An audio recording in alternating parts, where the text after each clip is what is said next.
Welcome back to my YouTube channel. दोस्तों, बात करेंगे हम बीपीएससी टीआरई 3.0 नई शिक्षक बहाली को लेकर के। बीपीएससी टीआरई 3.0 नई शिक्षक भर्ती का जितने भी कैंडिडेट आवेदन कर रहे हैं, ये वीडियो काफ़ी महत्वपूर्ण है उनके लिए। आपको बता दें कि बिहार शिक्षक भर्ती में 3 अटैम्प्ट यानी कि बीपीएससी टीआरई 3.0 जो है, बहुत सारे कैंडिडेट का 3 अटैम्प्ट होगा। और ये अटैम्प्ट होने के बाद क्या खत्म हो जाएगा या नहीं हो जाएगा, इसको लेकर के हम लोग बात करने वाले हैं कि क्या 3 अटैम्प्ट को अब जो 5 अटैम्प्ट कर दिया गया है या नहीं कर दिया गया है, उसके बारे में बात करने वाले हैं। उसके बाद हम लोग दूसरे नंबर पर बात करेंगे बीपीएससी टीआरई में आयु छूट में कि मतलब कि एज रिलैक्सेशन को लेकर के, क्योंकि काफ़ी ज़्यादा जो है यहाँ पे दिक्कत एज रिलैक्सेशन को लेकर के है। तो एज रिलैक्सेशन को लेकर के हम लोग बात करने वाले हैं। यह स्टेट अपेयरिंग कैंडिडेट और सीटेट जनवरी वाले जो कैंडिडेट हैं, क्या उनको इस भर्ती में मौका मिल रहा है या नहीं मिल रहा है, क्योंकि आज की जो ताज़ा अपडेट है उसके बारे में हम लोग बात करेंगे। सीटेट पास फीमेल कैंडिडेट अदर स्टेट वाले के लिए काफ़ी महत्वपूर्ण है। इस वीडियो में काफ़ी महत्वपूर्ण इन्फॉर्मेशन है देनी है उनको, तो वीडियो को लास्ट तक देखिएगा। और चैनल पर पहली बार विजिट किए तो चैनल को भी सब्सक्राइब करके बेल आइकन को प्रेस कर लीजिएगा, जिससे हर एक अपडेट आपको मिलती रहेगी। और जो भी चीज़ें अपडेट दी जाती है आपको ऑथेंटिक दी जाती हैं। सबसे पहले हम लोग बात करेंगे 5 अटेम्प्ट को लेकर के, यानी कि 3 से लेकर के 5 अटेम्प्ट क्या किया गया है उसके बाद। अगर हम एक छोटी सी अपडेट यहाँ पे दिखाएं 3 अटेम्प्ट को लेकर के, क्या अपडेट निकल के आई थी, यहाँ देखिए न्यूज 18 की खबर पर बड़ा अवसर, यानी कि शिक्षक, यहाँ पे देखिए शिक्षक अभ्यर्थियों से जुड़ी बड़ी खबर। अब 3 बार की जगह 5 बार मिलेगा परीक्षा का अवसर। यानी कि आप लोगों ने देखा होगा कि आपके टीआरई 1, टीआरई 2 और टीआरई 3.0 में भी ये चीज़ें मेंशन की गई हैं, यानी कि नोटिफिकेशन में ये चीज़ें मेंशन की गई हैं कि 3 बार ही आपको जो है मौका दिया जाएगा बीपीएससी में। ठीक है, बीपीएससी टीआरई में। तो देखिए 3 बार की जगह 5 बार, यानी कि अब 5 बार जो इसको हटा करके अब कर दिया गया है। ठीक है, बीपीएससी शिक्षक बहाली में अधिकतम 5 बार बैठ सकेंगे अभ्यर्थी। तो इसको लेकर के आप लोग बिल्कुल निश्चिंत रहिए। अब ये जो है हटा करके इसको 5 बार कर दिया गया, यानी कि 5 बार यहाँ पे कर दिया गया है। और 5 बार आपको मौका मिलेगा इस भर्ती में बैठने के लिए, यानी कि टीआरई की बात करें तो। उसके बाद मौका गंवाने का सभी को सता रहा था डर। सही बात है, मान लीजिए टीआरई 1 में जिनका सिलेक्शन नहीं हुआ, टीआरई 2.0 में उनका सिलेक्शन नहीं हुआ।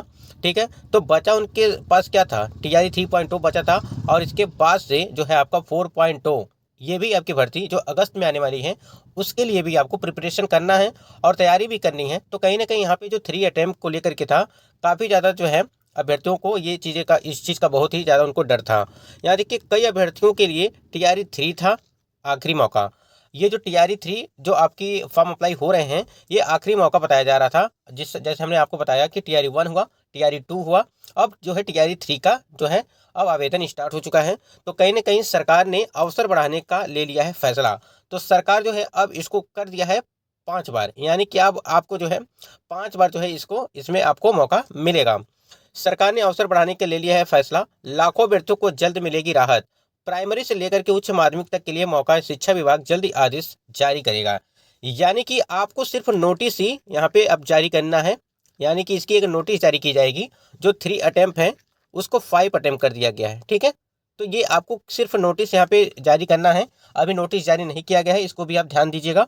लेकिन आपको जो 3 अटेम्प्ट से हटा करके 5 अटेम्प्ट किया गया है, ये यहाँ पे बिल्कुल यहाँ पे 99% जो है ये सही लग रहा है। अभी तक जब तक देखिए नोटिस नहीं आ जाता तब तक हम 100% इसको नहीं मान सकते, लेकिन 99% इसको मान के चलिए कि आपका जो 5 अटेम्प्ट कर दिया गया है। अब देखिए ये तो हो गया आपके 5 अटेम्प्ट, यहाँ पे 3 अटेम्प्ट को हटा करके 5 अटेम्प्ट कर दिया गया है। अब यहाँ पे हम लोग बात करते हैं दूसरे।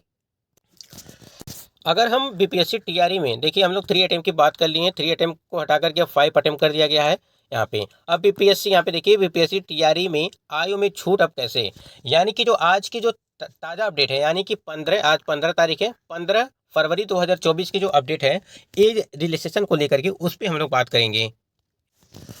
अगर आपको ज्ञात होगा कि गुरु रहमान सर को आप लोग जानते ही होंगे, उन्होंने आज सम्राट जी से बातचीत किया है कि इसको मतलब कि जो यहाँ पे एज स्टेट अपेयरिंग है और एज रिलैक्सेशन को लेकर के उनके द्वारा ये चीज़ें बात की गई हैं। ये देखिए आप स्क्रीन पे देख पा रहे हैं कमेंट्स यहाँ पे कि एज स्टेट अपेयरिंग वालों को मौका दिलवा दीजिए गुरु रहमान सर। तो गुरु रहमान सर को सभी लोग जानते हैं। तो उनके द्वारा मुलाकात की गई और उनके द्वारा ये चीज़ बताया गया कि आपके एज स्टेट कैंडिडेट जो अपेयरिंग वाले हैं, ठीक है, और जो सीटेट वाले कैंडिडेट हैं, और जो आपको एज रिलैक्सेशन को लेकर के बात करें अगर, तो उसके बारे में उन्होंने बात किया। बात ये है कि उन्होंने कहा कि जैसे बात किया उन्होंने, तो बात करते करते उन्होंने यही चीज़ बताया कि जो भी चीज़ें हैं, यानी कि यह स्टेट अपेयरिंग हुआ आपकी एज रिलैक्सेशन को लेकर के, तो एज रिलैक्सेशन की बात कर ले अगर, तो उन्होंने क्या किया है, इस पर बात किया है और उन्होंने कहा कि इस पर हम लोग विचार करेंगे और कहीं ना कहीं इनको जो है 10 साल के लिए कम से कम जो है इसको अब मिलनी चाहिए, एज रिलैक्सेशन दिलाया जाएगा, जिससे जितने भी कैंडिडेट हैं वो इस भर्ती में शामिल हो सकें। और अगर ये स्टेट अपेयरिंग की बात करें, ठीक है, अगर ये स्टेट अपेयरिंग की बात करें तो जितने भी कैंडिडेट हैं ये स्टेट वाले, जिनका भी परीक्षा नहीं करवाया गया है, लेकिन डमी एडमिट कार्ड, जो चतुर्थ डमी एडमिट कार्ड है वो जारी कर दिया गया है, लेकिन अभी एग्जाम डेट नहीं आई है।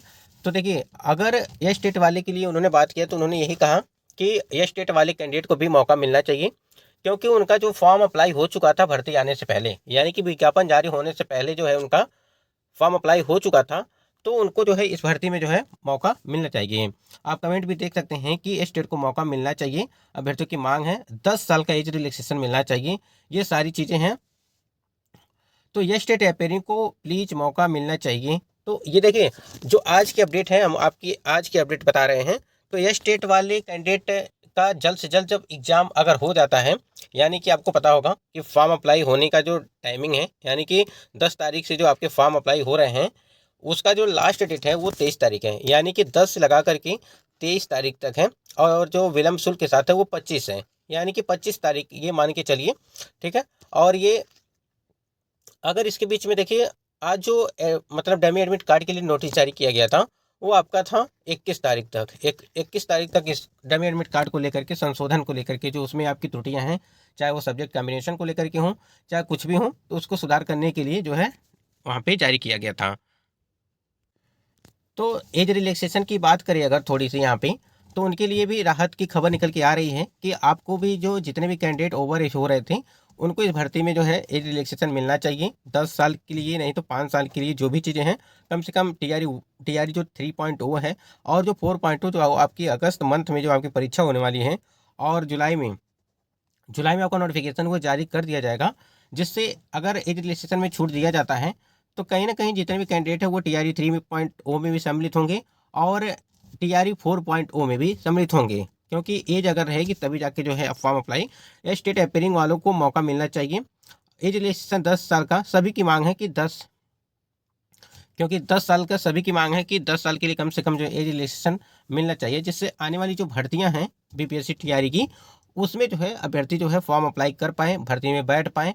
उसको लेकर के यहाँ पे उन्होंने बात की, साफ साफ उन्होंने बता दिया, ये चीज़ बताया कि जो भी चीज़ें हैं, चाहे एज रिलैक्सेशन हो, या स्टेट कैंडिडेट हो, सीटेट वाले कैंडिडेट हो, देखिए सीटेट का रिजल्ट भी आपका जारी कर दिया गया है, तो सीटेट वाले तो अब जो है एलिजिबल हो गए हैं, वो फॉर्म अप्लाई कर सकते हैं। बाकी आपको सारी अपडेट मिलती रहेगी चैनल से जुड़े रहेंगे। तो ये स्टेट अपेयरिंग को मौका दिलाएं प्लीज, क्योंकि अब से नेशनल लेवल के टेट होने वाली हैं, ठीक है। तो ये सारी चीज़ें हैं, 2022-24 सेशन वाले को भी मौका मिलना चाहिए। कृपया कर हम लोगों की भी आवाज़ उठाइए, यानी कि जो डीएलएड वाले कैंडिडेट हैं, डीएलएड 2022-24 वाले सेशन वाले हैं। तो देखिए, अगर डीएलएड वाले की बात करें तो यहाँ पे डीएलएड वालों के लिए काफ़ी ज़्यादा यहाँ पे कोर्स कंप्लीट नहीं है, तो ऐसे में जो कैंडिडेट हैं, इनको थोड़ा सा मुश्किल लग रहा है, इनको जो शामिल किया जाएगा। और देखिए, 10 तारीख से स्टार्ट होकर के लगभग 5 से 6 दिन आपके फॉर्म अप्लाई हो रहे हैं, ख़त्म हो चुके हैं, डेट भी ख़त्म हो चुका है। तो कहीं ना कहीं देखा जाए, जितनी जल्दी ये सारी चीज़ें हो जाएंगी उतना ही फ़ायदा रहेगा अभ्यर्थियों को फॉर्म अप्लाई करने में। और आपको पता होगा कि ये जो आपकी टीआरई 3.0 भर्ती है, ये भर्ती आपकी अगस्त में होने वाली थी, लेकिन यहाँ पे इतनी जल्दी आपकी भर्ती आ गई, जिससे जितने भी कैंडिडेट थे, यानी कि अपेयरिंग स्टूडेंट थे, जो सीटेट वाले अपेयरिंग थे, जो एस टेट वाले अपेयरिंग थे, तो उनको एस टेट वाले अपेयरिंग को तो यही था कि हमारा तो फॉर्म अप्लाई हो चुका है, अब परीक्षा होगी, उसके बाद से आप जो है उसकी तैयारी करेंगे, यानी कि टीआरई 3.0 की। लेकिन भर्ती जो है पहले ही आ गई, और अगस्त में भी आपकी भर्ती आने वाली है। लेकिन यहाँ पे अब जो है मांग ये है कि जब भर्ती आ गई है, तो कहीं ना कहीं यहाँ पे इनको मौका मिलना चाहिए इस भर्ती में सम्मिलित होने के लिए। आप बिल्कुल सही है, क्योंकि अगर भर्ती नहीं आएगी, अगर मान लीजिए अगस्त वाली जो भर्ती बताई जा रही है 1 लाख के आसपास, अगर वो भर्ती नहीं आती है, तो कहीं ना कहीं यहाँ पे काफ़ी ज़्यादा यहाँ पे अभ्यर्थियों का नुकसान होगा। एज रिलैक्सेशन होना चाहिए 10 साल। अगर हम सीटेट के कैंडिडेट की बात करें, फीमेल कैंडिडेट की बात करें जो अदर स्टेट की हैं, यदि आप भी फॉर्म अप्लाई कर रही हैं, तो आपके लिए ये है कि जो फीमेल कैंडिडेट हैं, देखिए अदर स्टेट के फीमेल कैंडिडेट को बता दें आपको कि आपको 90 नंबर चाहिए, यानी कि फॉर्म यदि आप अप्लाई कर रही हैं, चाहे वो आप पेपर पीआरटी की फॉर्म अप्लाई कर रही हो, या 6 to 8, 9 to 10 या 11 to 12, तो आपको पीआरटी के लिए सीटेट पेपर 1 में आपको 90 नंबर चाहिए, अगर आप अदर स्टेट की कैंडिडेट हैं तो। और जो बिहार के कैंडिडेट हैं, अगर पुरुष वर्ग हैं, आप जनरल की कैटेगरी के हैं, तो आपको 90 नंबर चाहिए। अगर फीमेल कैंडिडेट हैं और आप बिहार के कैंडिडेट हैं, जनरल कैंडिडेट हैं, तो आपको महिला कैंडिडेट की बात कर रहे हैं हम, तो मतलब महिला कैंडिडेट बिहार की हैं तो उनको और जनरल हैं तो उनको जो है 82-83 नंबर चाहिए, यानी कि 55% आपको नंबर चाहिए सीटेट में। ठीक है, तभी आप फॉर्म अप्लाई कर पाएंगे, नहीं अन्यथा जो है आपको बाहर कर दिया जाएगा। वैसे भी परीक्षा मान लीजिए आप दे भी सकती हैं, लेकिन आपका जो है अटेम्प्ट खराब हो जाएगा, इसलिए जिनका भी कंप्लीट है, सारे डॉक्यूमेंट कंप्लीट है, वही परीक्षा देंगे। तो अदर स्टेट कैंडिडेट चाहे मेल हो फीमेल हो, 90 नंबर चाहिए पेपर 1 पेपर 2 दोनों में, यदि फॉर्म अप्लाई कर रहे हैं तो। दोस्तों आशा करते हैं वीडियो आपको पसंद आया तो लाइक कर दीजिएगा, और चैनल पर पहली बार विजिट किया तो चैनल को भी सब्सक्राइब करके बेल आइकन को प्रेस